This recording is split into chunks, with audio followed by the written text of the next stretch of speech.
नमस्कार दोस्तों, विश्व विमर्श यूट्यूब चैनल पर आपका हार्दिक स्वागत है। आज हम फिलिस्तीन में जो घटनाक्रम चल रहा है, उसके बारे में चर्चा करेंगे। तो सबसे पहले हम इसके इतिहास को समझने का प्रयास करेंगे कि जो फिलिस्तीन में आज स्थिति है, वो इस मुकाम तक पहुंची कैसे। तो चलिए, हम आपको आज 2 अलग-अलग मीडिया सोर्सेज़ की सामग्री में से कुछ निचोड़ करके देते हैं और उसके बाद में अंत में हम अपना खुद का भी एक प्रस्ताव रखेंगे, जो हमें लगता है कि इस मुद्दे के लॉन्ग टर्म सॉल्यूशन को सुनिश्चित कर सकता है। तो चलिए सबसे पहले हम अल जज़ीरा की कवरेज से देखते हैं कि ये जो संघर्ष है इज़राइल और फ़िलिस्तीन के बीच में, इसके पीछे क्या मामला है। तो ये आर्टिकल जो है ये बहुत अच्छा आर्टिकल है और ये हमें एक ऐतिहासिक पकड़ देता है इस मुद्दे के ऊपर। सबसे पहले हम बात करेंगे बाल्फोर घोषणा की। तो ये बाल्फोर घोषणा क्या थी? आज से 100 वर्ष से भी अधिक समय पहले 2 नवंबर 1917 को बर्तानिया के उस समय के विदेश सचिव आर्थर बाल्फोर ने एक यहूदी बिजनेसमैन जिनका नाम लायनल वाल्टर रॉथशाइल्ड था, उनको एक चिट्ठी लिखी थी। तो ये एक छोटी-सी चिट्ठी थी जिसमें सिर्फ 67 शब्दों का प्रयोग किया गया था। परंतु ये इस पूरे कॉन्फ्लिक्ट के अंदर, इस पूरे मसले के अंदर एक बहुत ही महत्वपूर्ण चिट्ठी बन गई। तो ये वो चिट्ठी थी बाल्फोर घोषणा वाली, जिसमें कि बरतानिया सरकार ने सबसे पहले एक कमिटमेंट दी यहूदी लोगों को कि ये फिलिस्तीन के अंदर यहूदी लोगों के लिए घर बनाएँगे, एक राष्ट्रीय घर। तो आप देखिए यहाँ पर फिलिस्तीनी लोगों से कुछ भी चर्चा नहीं की गई है। ये सिर्फ़ बरतानिया हुकूमत और एक यहूदी बहुत ही अमीर बिज़नेसमैन इनके बीच में बातचीत चल रही है। तो यहीं से हमें पता लग जाता है कि जो शुरुआत हुई है इस मुद्दे की, वो ही एक बहुत ही अन्यायपूर्ण तरीके से हुई है। देखिए, हम भारतीय होने के नाते मानते हैं कि इज़राइल के साथ भारत के बहुत अच्छे संबंध हैं, परंतु जब हम इस पूरे मुद्दे का विश्लेषण करेंगे, तो हम एक तटस्थ व्यू पॉइंट से मतलब कि ऐसा दृष्टिकोण जो कि न्याय संगत हो, उससे हम आपको इसका विश्लेषण देंगे। तो सबसे पहले हम शुरुआत में हम आप जैसे आपको बता रहे हैं बाल्फोर घोषणा भी जो हुई थी उसमें फिलिस्तीनी लोगों से कुछ भी चर्चा नहीं हुई थी। वो एक तरह से एक तरफ़ा घोषणा थी बरतानिया सरकार की तरफ से। तो अब क्या हुआ इसके बाद जो बाल्फोर डिक्लेरेशन हुई या घोषणा हुई, उसके बाद जो ब्रिटानिया है उन्होंने 1923 में एक मैंडेट बनाया, जो कि 1948 तक चला। इस दौरान ब्रिटानिया ने बहुत से यहूदी लोगों को माइग्रेट करवाया। ये कहाँ पर प्रवास करवाया इनको? फिलिस्तीन भेजा इन लोगों को। कहाँ से? यूरोप से। क्यों यूरोप से क्यों भेजा? क्योंकि यूरोप के अंदर यदि आप ऐतिहासिक दृष्टि से देखें, यहूदी लोगों के साथ शुरू दिन से ही बहुत ज़्यादा डिस्क्रिमिनेशन चल रहा है। इसका सबसे पुराना प्रमाण हमें विलियम शेक्सपियर के जो मर्चेंट ऑफ वेनिस एक रचना है, उसके अंदर से देखने को मिल जाता है क्योंकि जिस प्रकार से उसने शाइलक एक उसमें यहूदी जो किरदार है, उसको जिस प्रकार से विलियम शेक्सपियर ने दर्शाया है, उसी से पता चल जाता है जैसे वो अपना फ्लेश का टुकड़ा मतलब अपने एक टुकड़ा माँगता है पैसे के एवज़ में। वहीं से पता चलता है कि लोग शुरू दिन से ही यहूदियों को एक बहुत ही संकीर्ण दृष्टि से देखते थे यूरोप के अंदर। इनको लोग आम लोग अच्छा नहीं मानते थे। इनको एक नेगेटिव वे में ही शुरुआत से देखा जा रहा था, जिसके कारणवश ये 20वीं सदी तक पहुँचते-पहुँचते इनको बहुत ज़्यादा कष्टों का सामना करना पड़ा यूरोप के अंदर। इनके खिलाफ भेदभाव हो रहा था, फिर हिटलर ने उसको एक कदम और आगे ले जाकर के इनको यातना देना और इनको मारना शुरू कर दिया। तो बहुत बुरा हो रहा था यहूदी लोगों के साथ। तो उसी घटनाक्रम के दौरान बर्तानिया ने इनको धीरे-धीरे इज़राइल नहीं उस समय फ़िलिस्तीन था, फ़िलिस्तीन भेजना शुरू कर दिया। तो फ़िलिस्तीनी लोगों ने तभी देखा कि ये तो बहुत तेज़ी से हमारा यहाँ पर डेमोग्राफ़िक चेंज हो रहा है, बदल रहा है। तो वो तभी से ही इस प्रति चौकस हो गए थे। तो इसी चौकसी के कारण 1930 के दशक में अरब रिवोल्ट हुई। अरबों ने विद्रोह कर दिया फिलिस्तीन में। तो ये 1936 से 39 तक चला। इस दौरान बहुत इन्होंने हंगामा किया, मतलब इन्होंने पहले हड़ताल करी, हड़ताल के बाद इन्होंने टैक्स भरना बंद कर दिया, क्योंकि वहाँ पर भी देखिए उस समय जैसे भारत में था वैसे ही वहाँ पर भी फिलिस्तीन के अंदर भी बरतानिया हुकूमत चल रही थी। उस समय जो ब्रिटिश एम्पायर है उसके आखिरी कुछ दिन चल रहे थे। जैसा कि हम सब जानते हैं द्वितीय विश्व युद्ध के बाद ये लगभग समाप्त हो गया, एकदम से ढह गया। परंतु उस समय इनका चरम का दौर था और इनका न्याय हर जगह जारी था। भारत में हम जानते हैं कि कैसे बहुत से लोग भूखमरी की वजह से मरे बरतानिया हुकूमत के दौरान। ऐसे ही यहाँ पर देखिए अब ये लोग एक तरह से थोप रहे हैं एक नई पॉपुलेशन बनाने में, मतलब ये फिलिस्तीनियों से कोई भी चर्चा नहीं कर रहे हैं। ये बस यहूदी लोगों को यूरोप से भेज रहे थे और उन्हें यहाँ पर सेटल डाउन करवा रहे थे। तो 1936 से 39 के दौरान ये रिवोल्ट चली, इसका बहुत ही बुरे ढंग से अंग्रेजी लोगों ने दमन किया। तो बहुत मतलब मास अरेस्ट कैंपेन चलाया, मतलब बहुत से लोगों को उन्होंने जेल में भर दिया। फिर उसके बाद बहुत से घरों को गिरा दिया गया। जो जो लोग मतलब प्रोटेस्ट में या इन प्रदर्शनों में शामिल थे उनके घरों को तहस-नहस कर दिया गया। इसके बावजूद ये रिवोल्ट जो है, ये विद्रोह 1937 में और बढ़ गई, जिसमें कि फिलिस्तीनी जो किसान वर्ग है, उसने भी इसमें भाग लेना शुरू किया और उन्होंने अंग्रेजी जो उस समय अंग्रेजी फ़ौज इत्यादि थी, उसके खिलाफ उन्होंने कुछ एक्शन करना शुरू कर दिया। मतलब जैसे कुछ उन उन पर अटैक, जैसे इनके कॉलोनियलिज़्म का का विरोध, ये सब मास स्केल पर वहाँ होने लगा, जिसमें कि किसान वर्ग भी शामिल हो गया। तो जब तक 1939 आया, तब तक अंग्रेज़ों ने इसी घटनाक्रम के चलते-चलते 30,000 सैनिकों को फ़िलिस्तीन में भेज दिया। तो फ़िलिस्तीन जो है, एक जीती-जागती जेल में एक तरह से तब्दील हो गया। गाँवों पर इन्होंने बम बरसाए, हर जगह कर्फ्यू लगा दिए, बहुत से घरों को तहस-नहस कर दिया, बहुत से घरों को नष्ट कर दिया और काफ़ी लोगों को मार भी डाला। जैसे किसी को सज़ा देकर, किसी को बिना सज़ा दिए ऐसे गोली मार दी। मतलब हर तरह से इन्होंने वहाँ पर बहुत अत्याचार किया, हद से ज़्यादा अत्याचार किया।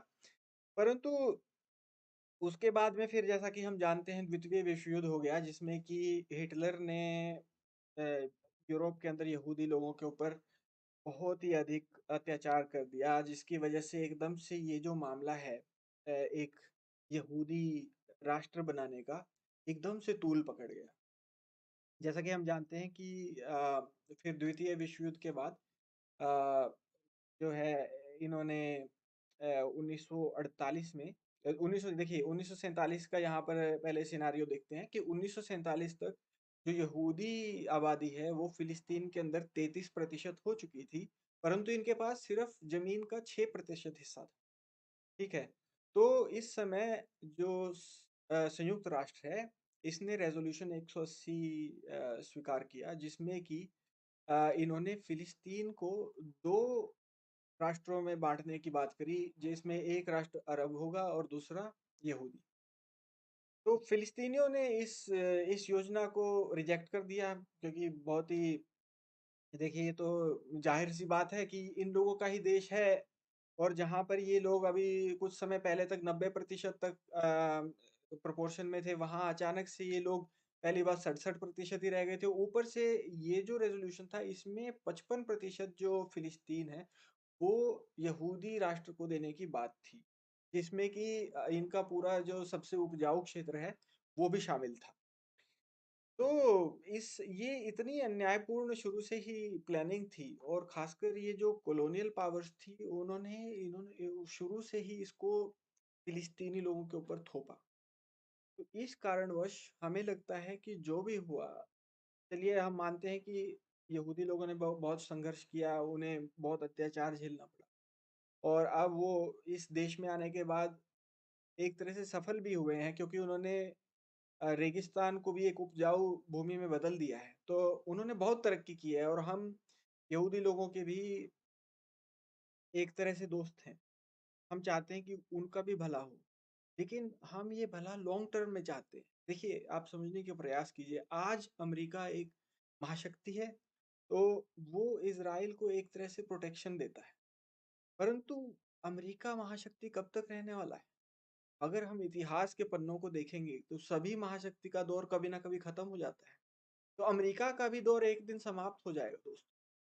जब वो दौर समाप्त होगा तो यहूदियों का कौन रखवाला होगा? पहले ही फिलिस्तीनी लोगों के ऊपर इतना अत्याचार हो चुका है कि वो डेस्परेशन में जा चुके हैं। इसी वजह से आप देखेंगे जो हमास ने अभी बहुत ही हाल में जो अटैक किया, जिसकी वजह से अब गाजा में 30,000 तक फिलिस्तीनी मारे गए, वो डेस्परेशन का एक्ट था दोस्तों। यदि जिस दिन अमेरिका समाप्त हो जाएगा, उसकी महाशक्ति का दौर समाप्त हो जाएगा, उस दिन फिर से यहूदी राष्ट्र के ऊपर संकट आ जाएगा यदि वो इसी जगह पर रहा, फिलिस्तीन के। क्योंकि ये जो क्षेत्र है ये पूरा अरब क्षेत्र है, हर जगह यहाँ पर आसपास अरब राष्ट्र हैं।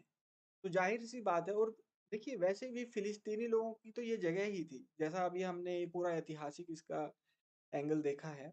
शुरू में यहाँ पर फिलिस्तीनी लोग ही रहते थे।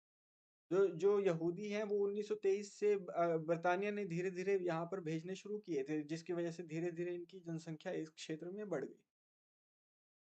तो जाहिर सी बात है, यदि हम एक जस्ट सॉल्यूशन चाहते हैं, जस्ट मतलब न्यायपूर्ण solution, तो हमें कुछ और सोचना होगा। हम इस पाश्चात्य दृष्टिकोण से नहीं देख सकते।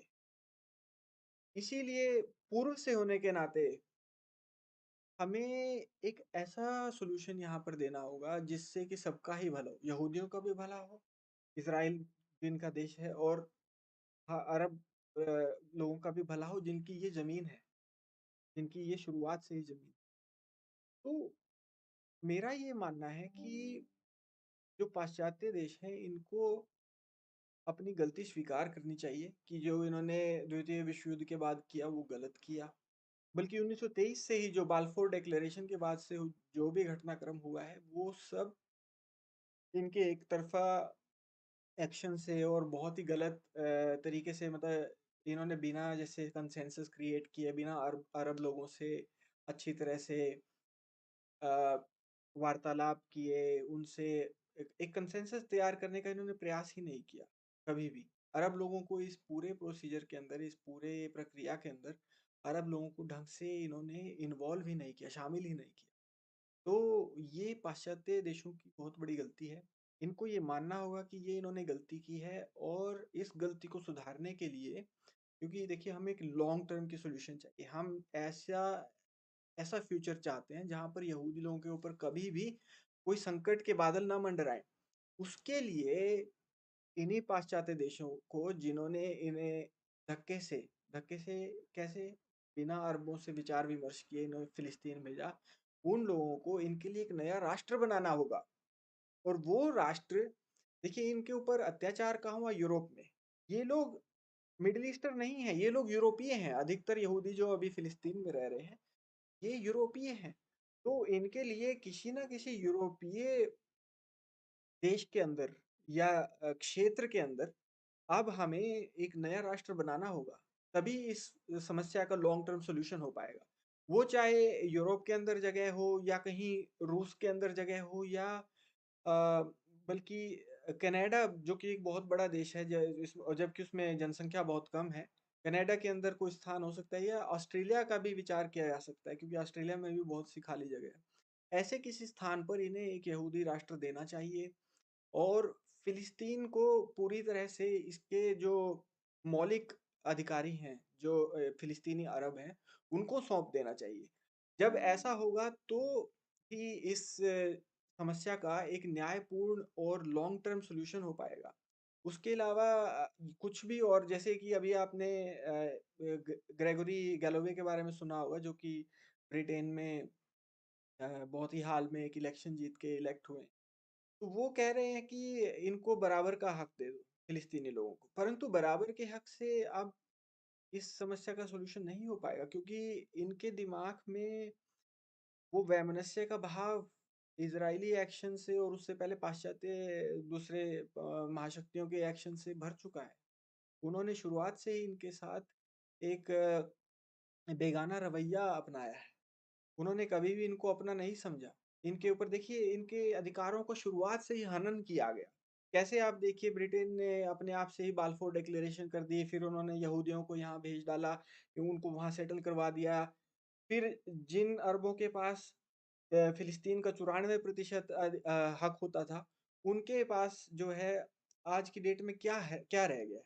वो बेचारे एक छोटी-सी गाज़ा स्ट्रिप में रहते हैं, अ, जहाँ पर कि भुखमरी और साथ ही अनएम्प्लॉयमेंट, कितना अनएम्प्लॉयमेंट है वहाँ देखिए, कितने लोगों को परमानेंट एम्प्लॉयमेंट है, आप एक बार देखिए, कहीं भी आंकड़े उठा करके देखिए, बहुत ही दयनीय स्थिति है। तो मालिक से ये लोग बिल्कुल ही रेफ्यूजी की कगार पर आ चुके हैं, रेफ्यूजी स्टेटस की, और अपने ही देश के अंदर, अपनी ही ज़मीन के अंदर। इसका इसका जो ज़िम्मेवार है वो कौन है?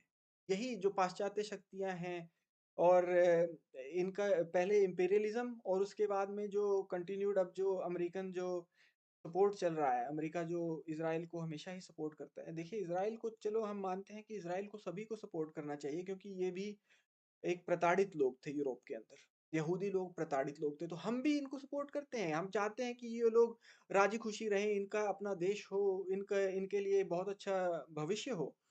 परंतु वो भविष्य किसी और लोगों का दमन करके नहीं, ये हम नहीं चाहते। जैसे ये फ़िलिस्तीनी लोगों का दमन करके इन्होंने इज़राइली लोगों को एक बहुत ही अच्छा वर्तमान दे दिया है, वो गलत है। इनका बहुत अच्छा भविष्य हो, इनका बहुत अच्छा वर्तमान हो। हम चाहते हैं कि सबका भला हो, दुनिया में सबका ही भला हो, इज़राइली लोगों का भी और फ़िलिस्तीनी लोगों का भी। परंतु हमें लगता है कि इज़राइल जो राष्ट्र है, इसको फ़िलिस्तीन की भूमि को छोड़ देना चाहिए।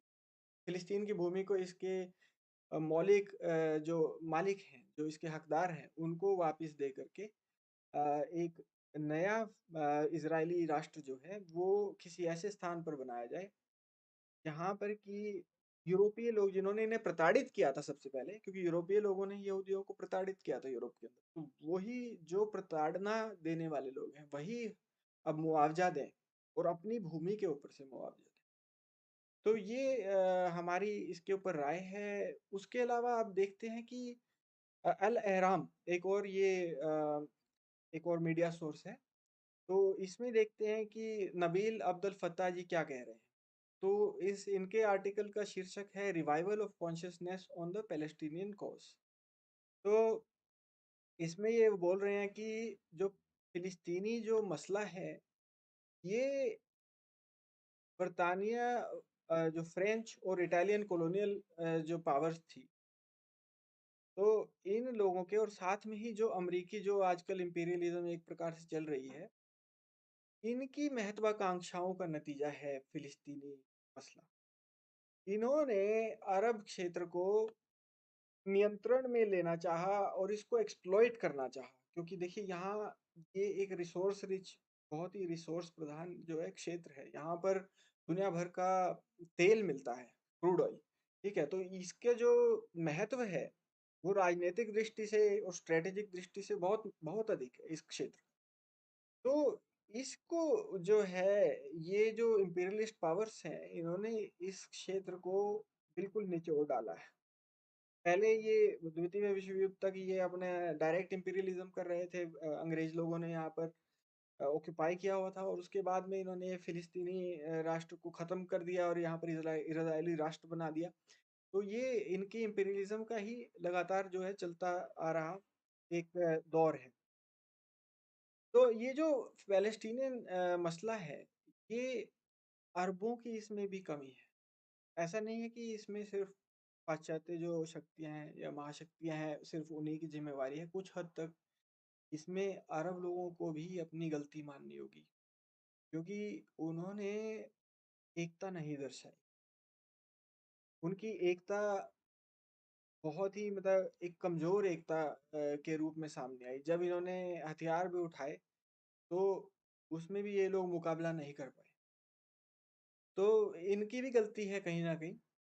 एक ये सशक्तिकरण नहीं कर पाए, फिर दूसरा ये एक यूनाइटेड तरीके से इस पूरी, मतलब जो ये अन्यायपूर्ण एक सॉल्यूशन थोपा गया यहाँ, मतलब अरब फिलिस्तीन राष्ट्र के अंदर एक इजरायली राष्ट्र बना करके, उसको ये ढंग से उसका विरोध नहीं कर पाए। अगर ये कर पाए होते इकट्ठे होकर के, संगठित होकर के, तो आज स्थिति इतनी बुरी नहीं होती।